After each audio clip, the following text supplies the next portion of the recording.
Օգոստոսի 18-ի իմ ուղերձում ես ասացի մի բան, որը կարծում եմ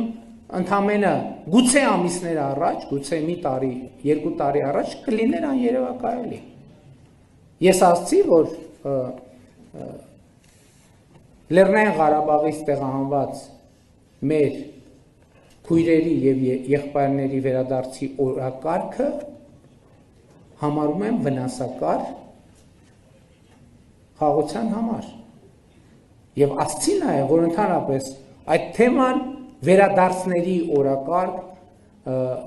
ներքին տեղահանվածների կամ մի մասը համանում է կան, մյուս մասը ներքին տեղահանված,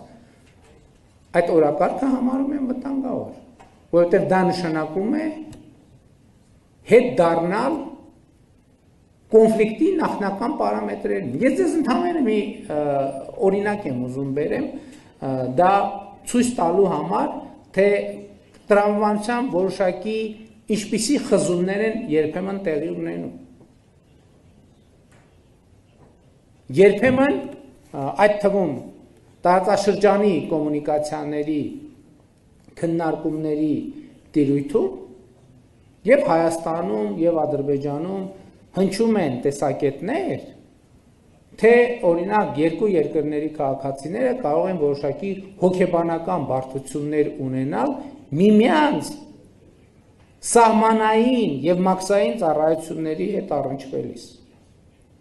Եվ սա մենք ասում ենք լրջագույն դեմքով։ Ընդ որում սա հնչում է թե Հայաստանում, թե Ադրբեջանում։ Հետո խոսում ենք փախստականների վերադարձի մասին։ Այսինքն 5 րոպեան, 3 րոպեանոց կամ նույնիսկ 20 վայրկյանոց կոնտակտը համարում ենք պրոբլեմատիկ, բայց հետո Հայաստանում օրինակ ասում են, որ Նախճեվանից տեղահանվածները, Բաքվից, Սումգայիթից եւ այլն մնացած պետքա վերադառնա, այսինքն ասում են, որ մաքսային սահմանապահի հետ 30 վայրկյան կոնտակտ հետ պրոբլեմա ոնց կլինի, չի կա, դա աներևակայելի է։ Ես այն ինչի համար եմ ուզում ցույց տալ, ինչի համար եմ սա ասում։ Ասում եմ ցույց տալու համար, որ